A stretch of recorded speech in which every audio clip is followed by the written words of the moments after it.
Mon passeport, mon billet d'avion, puis la disquette là-dedans. Si j'ai perdu ça, là... J'espère que non, Philo, hein? Parce que si tu l'as pas, on part pas.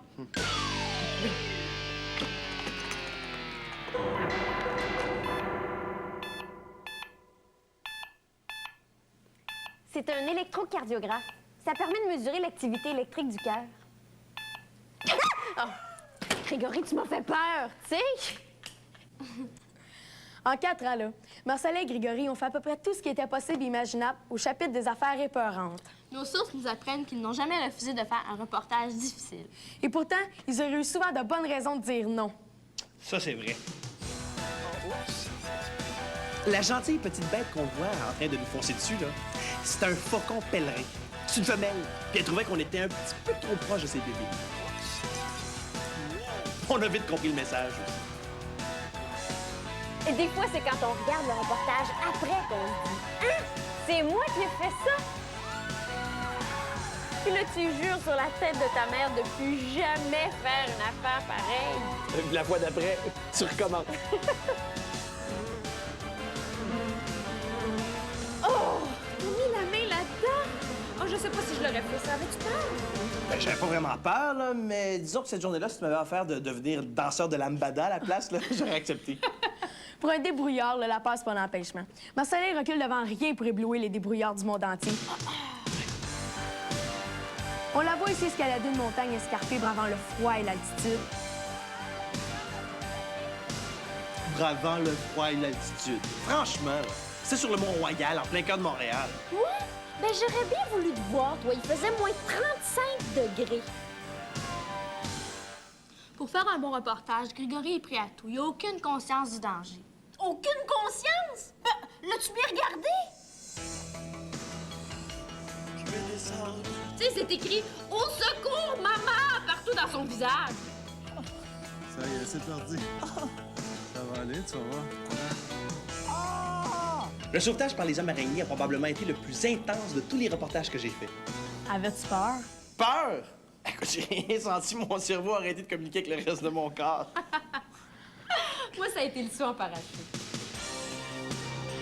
Tout le long, quand je montais en avion, là, j'avais tellement peur. Je me disais, pourquoi je fais ça? Je suis pas obligée.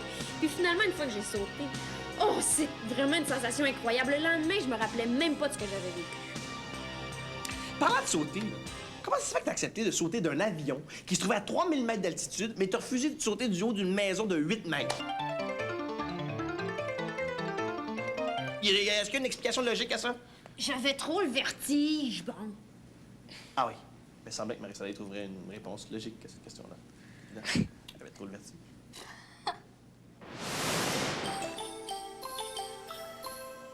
Savais-tu que sous des dehors fonceurs, Marie-Soleil Touga, oui, Marie-Soleil Touga, c'est une petite nature. Elle aime mieux se faire tirer dessus que de procéder à un examen banal sur un animal aussi sympathique que la vache. En conclusion, la vache est en santé. Je suis très heureuse pour elle. Mais ça te tente d'essayer une petite fouille transrectale? Non, c'est tu fais très bien ça. La même Marie-Soleil Touga que vous voyez ici, les deux pieds dans on dira pas quoi. Comment t'aimes ça? Ah, il y a du caca à terre. La même Marie-Soleil refuse de goûter à un simple petit criquet grillé.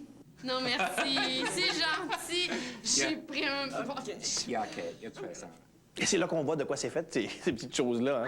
Tout frondeur à l'extérieur, mais à l'intérieur, ça s'énerve pour rien.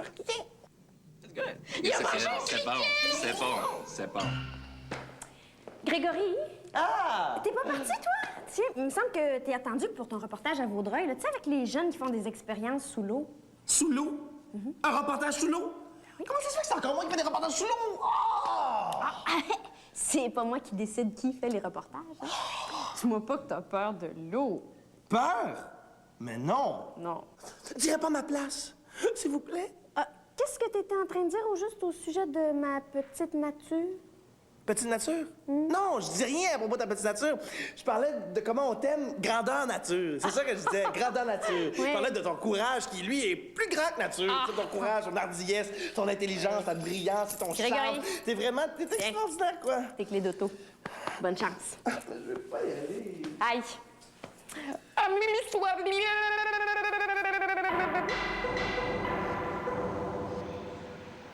Ah oui, on sait bien. Un reportage avec de l'eau, fait que c'est évident qu'il m'envoie. J'ai beau leur dire, j'aime pas ça, l'eau. Mais non, il m'envoie. Quand il fallait faire la plongée sous-marine dans le fleuve Saint-Laurent, qu'est-ce qu'il envoie?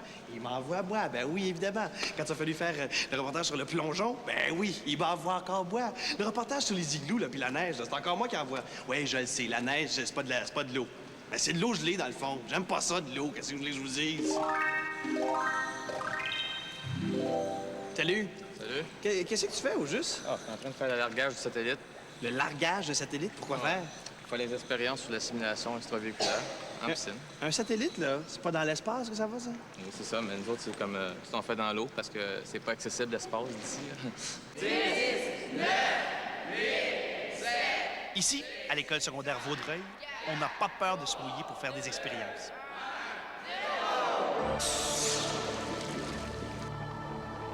Un peu comme le font les astronautes pendant leur entraînement, une équipe simule en ce moment la réparation d'un satellite.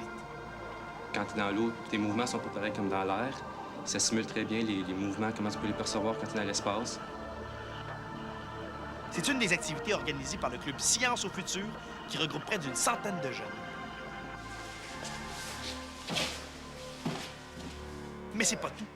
Certains fabriquent aussi une maquette d'un vaisseau spatial qui va servir ensuite à simuler des missions dans l'espace. À bord, on trouve un ordinateur utilisant un logiciel mis au point par des jeunes du club. D'autres s'affairent plutôt à réaliser un scaphandre inspiré de celui porté par les vrais astronautes. Qu'est-ce que les gens pensent de vous autres, ceux qui font pas partie du club, là? Qu'est-ce qu'ils disent, les autres jeunes de votre école? Ben, quand on se promène avec nos habits, disons qu'ils nous regardent pas mal. La première fois qu'on est arrivé avec ça, là, ils sont partis à rire. Là, il y en a certains qui commencent à s'habituer. Mais surtout au début, on pense au club scientifique, ils trouvent ça donne. Mais là, quand on leur parle qu'on fait de la plongée sous-marine, qu'on construit un simulateur, là, aïe, aïe, c'est le fun.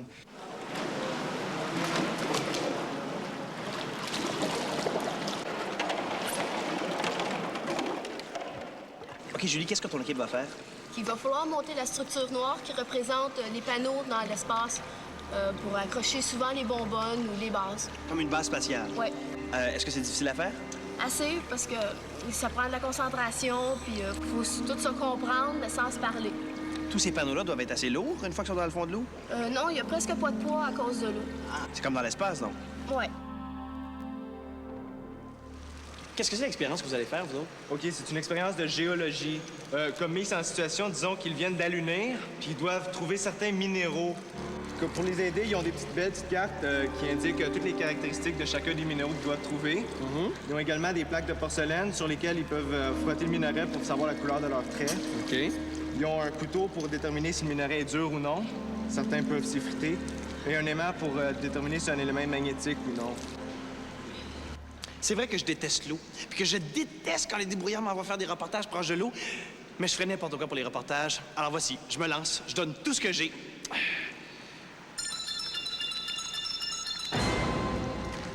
Final bâton.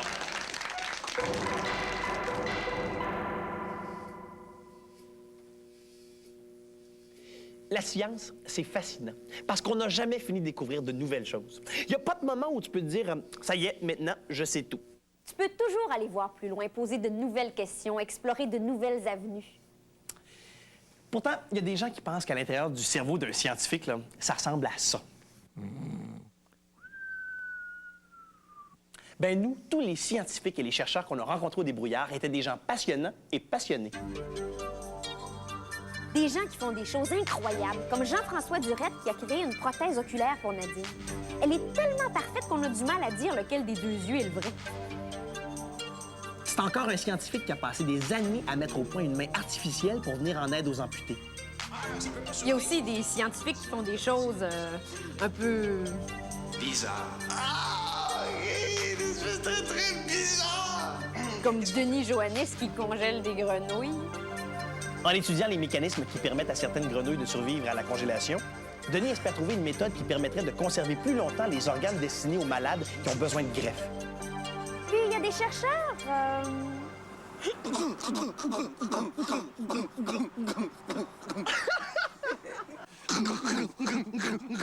On se demande vraiment ce qu'ils peuvent bien chercher. Je te l'ai expliqué des milliards de fois. On imitait le cri d'un oiseau, le butard. Il me semble que c'est pas compliqué à comprendre, ça?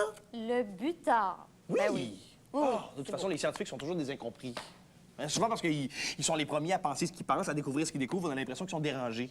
Ah, tout le monde a crié au fou quand Galilée a affirmé que la Terre était ronde, hein? Quand on apprend qu'un jeune élève des vers de terre dans sa cave, on a tendance à penser, ben voyons donc, il pourrait pas jouer au Scrabble, lui, à la place? Mais quand on apprend qu'avec son élevage de vers, Jonathan Plante a inventé un engrais riche et tout à fait écologique, on crie plus au fou du tout. Parce que finalement, s'intéresser à la science, c'est s'intéresser à la vie, au monde autour de soi. Voyons, Greg, qu'est-ce que tu fais là? Quoi, je fais une expérience sur la réaction de tes bijoux au champ magnétique. Grégory, lâche mon collier. Ah ben oui, c'est sûr. Un jeune, lui, fait de l'élevage de vers de terre dans son sous-sol, c'est un génie. Mais moi, non. Moi, je décide de faire une petite expérience de rien du tout sur le... Hey, qu'est-ce que tu fais là? Qu'est-ce que tu fais? Des expériences. Veux-tu, s'il te plaît, lâcher mes lunettes, s'il te plaît?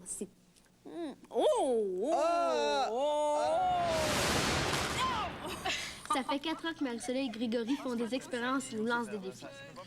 D'ailleurs, as-tu remarqué que c'était toujours les co-animateurs qui faisaient tout le travail des expériences? Je pense que tu devrais nous faire une démonstration parce que on va passer à travers la douzaine. Oui, bonne idée, vas-y. Wow, excusez-nous, là. Mais est-ce que ça vous arrive que vos expériences fonctionnent pas du tout? Jamais. Tu sauras jamais. Hein, Marie-Soleil? Jamais. Absolument jamais. Mais regarde ça d'abord. Il n'y a aucun doute qu'il se produit une réaction chimique.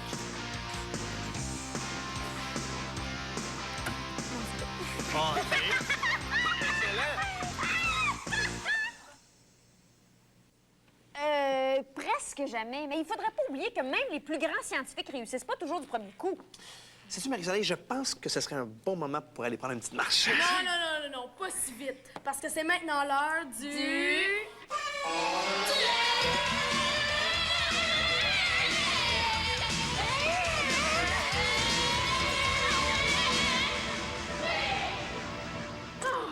Voici vos instruments. Nos instruments? Des trappes à souris? Oh non, vous voulez pas qu'on attrape des souris? Quand même, j'ai les souris!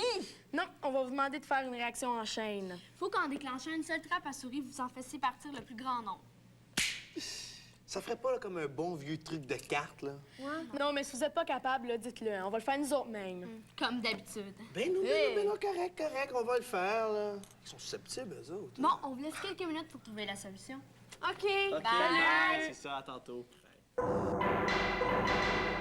Essaie de te souvenir de ce que t'as fait avec. Je suis plus capable de penser, je suis trop énervé. Bon, on récapitule, OK? On est arrivé ici à 6 heures avec nos valises.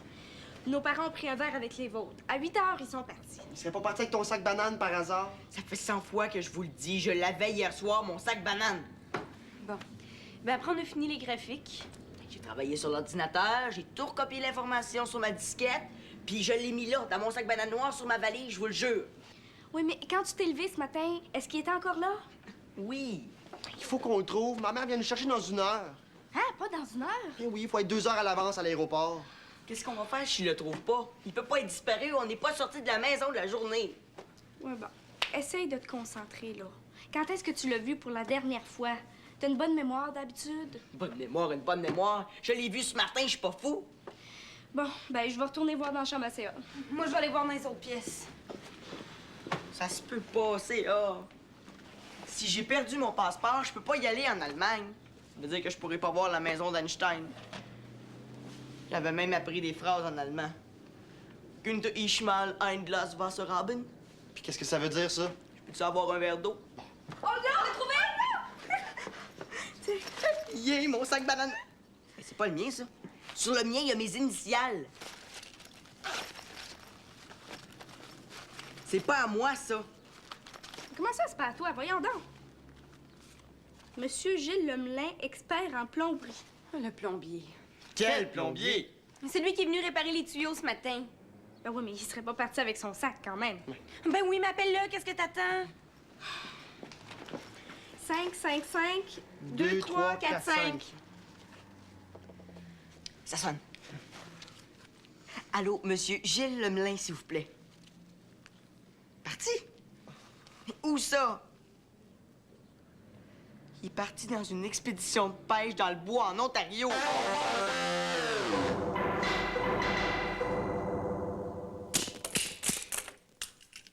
Wow. Ça manque encore un peu de travail, là, mais c'est tout, hein. Non, mais il y a sûrement un truc. Il y en a sûrement un truc. On essaie d'autre chose. Wow, minute les débrouillards. Pour éviter de vous faire prendre au piège, et c'est le cas de le dire, demandez l'aide d'un adulte pour faire cette expérience-là. Oh! Ben là, c'est assez. Je pense que j'ai la solution. Passe-moi ça, excuse-moi. Quoi? Non, Marie-Soleil, qu'est-ce que tu fais là avec ton téléphone sans fil, là? J'appelle Sarah. La chef recherchiste des débrouillards. C'est elle qui nous aide quand on n'arrive pas à réussir nos expériences. Ça va nous aider. Allô, Sarah, c'est Marie-Soleil. Elle est malhonnête, mais elle a tellement des bonnes idées. Ouais, c'est parce que j'ai un petit problème, là. OK?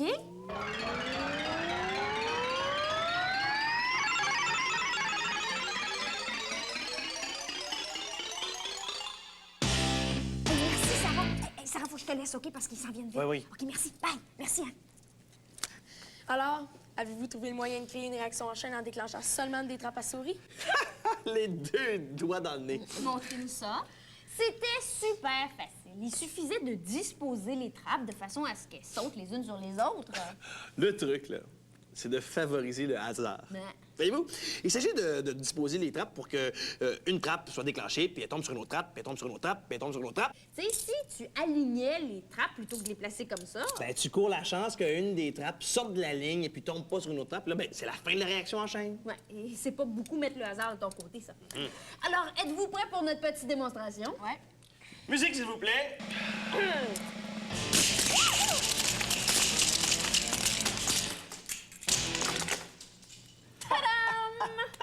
Très impressionnant. Ouais, c'est rien, pas de problème, n'importe quand. Et à part ça, Sarah va bien?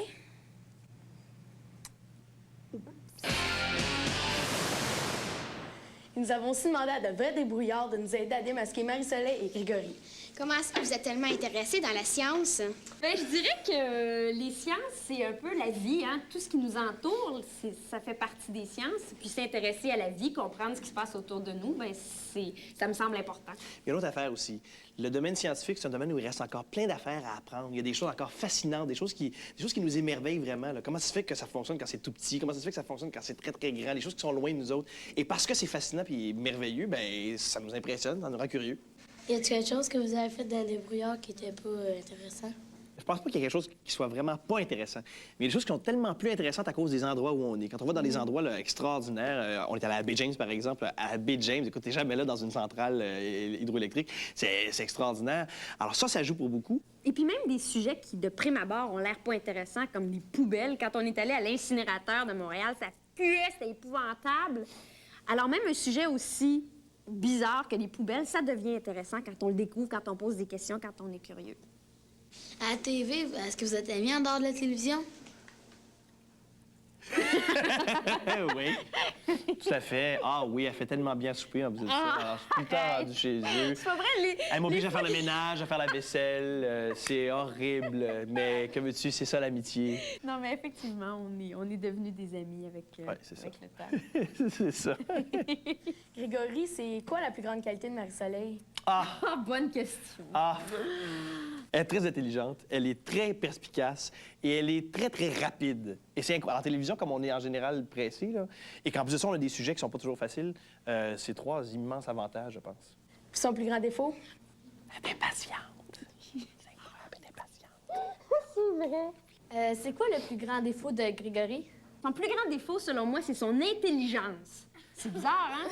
C'est con, mais c'est vrai. Il est tellement intelligent, là, des fois, que c'est fatigant pour le monde. Ah! Et sa plus grande qualité? Je pense que la plus grande, pour moi, c'est sa générosité. Sa générosité de temps, d'énergie, d'amitié, c'est ça qui en fait un bon ami. Il est en Ontario, le plombier, faites-vous à l'idée. Même si on savait exactement sur quel lac il est en train de pêcher, même si on avait un hydravion pour s'y rendre, on n'aurait jamais le temps de revenir à temps pour prendre notre avion. Oui. On peut pas y aller, Max. On peut quand même pas y aller sans philo, hein? C'est une catastrophe. Mais pauvre toi, t'as travaillé tellement fort là-dessus. Je me sens comme Sylvie Fréchette à Barcelone. Elle, c'est une juge brésilienne qui a pété sa balloune. Moi, c'est un plombier. Ça peut t'encourager, elle a fini par l'avoir, sa médaille d'or. Oui, mais elle est allée en Europe. Ouais. Ben, en tout cas, aussi bien prendre ça avec philosophie. À la fin de sa vie, Einstein avait dit quelque chose de très profond dans un moment de découragement. Würde ich mein Leben neu beginnen, wäre ich Klempner. Pourrais-tu traduire, s'il te plaît? Si j'avais su, je serais devenu plombier. Ça peut pas mieux tomber. En quelque part, en Ontario, il y a un plombier sur un lac avec mon passeport, mon billet d'avion puis ma disquette. Oui? Monsieur Lemelin? C'est lui, c'est le plombier. Est-ce que c'est votre femme qui vous a dit qu'on vous cherchait? Non? Comment ça, non? Mais vous êtes en Ontario. Il est en Ontario. Il nous appelle juste pour nous dire qu'il a oublié son sac.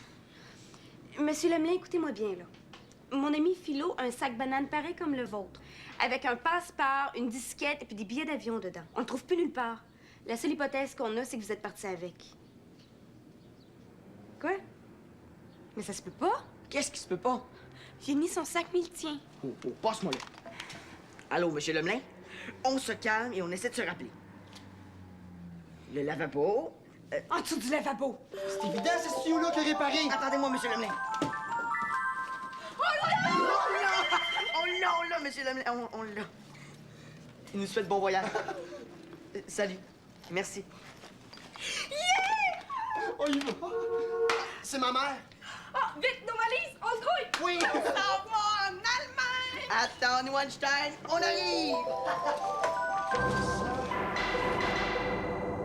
Marie-Soleil et Grégory ont chacun leur style, mais ils sont tous les deux de vrais débrouillards. Ils sont tous les deux prêts à tout. Ils sont passionnés par les sciences et curieux. La seule chose qu'on n'est pas arrivé à savoir pour vrai, c'est lequel des deux est le plus électrique. Parce que Marie-Soleil, elle, a l'air tranquille et douce comme ça. Mais il faut pas se fier aux apparences. Grâce à la boule de Van de Graaff, nous allons enfin savoir qui des deux est le plus électrique. La boule de Van de Graaff est un appareil qui génère de l'électricité statique. Le scientifique Van de Graaff s'en servait comme accélérateur de particules dans ses expériences.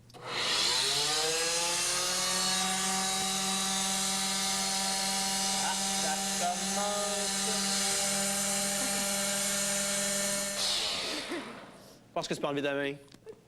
Ah Alors, les résultats sont concluants. Tout à fait, mais tout le monde sait que Van de Graaff, dans le fond, là, ce qu'il y a de prouver, c'est... Ce qu'il y a d'inventer, c'est une espèce de machine à mise en pli automatique. Puis on a bien vu que ça a fonctionné, hein? Oui. Mais moi, je vais vous montrer qu'est-ce qui est le plus électrique de nous deux. Regarde-toi la tête, ça pourra jamais marcher. Attendez une minute, là. Un peu de trucage. Mais non, mais tu triches. Là, je suis prêt. Allez-y. Démarrez. Ah, c'est pas juste! Je suis Électro-Greg. Secoue ta tête pour voir.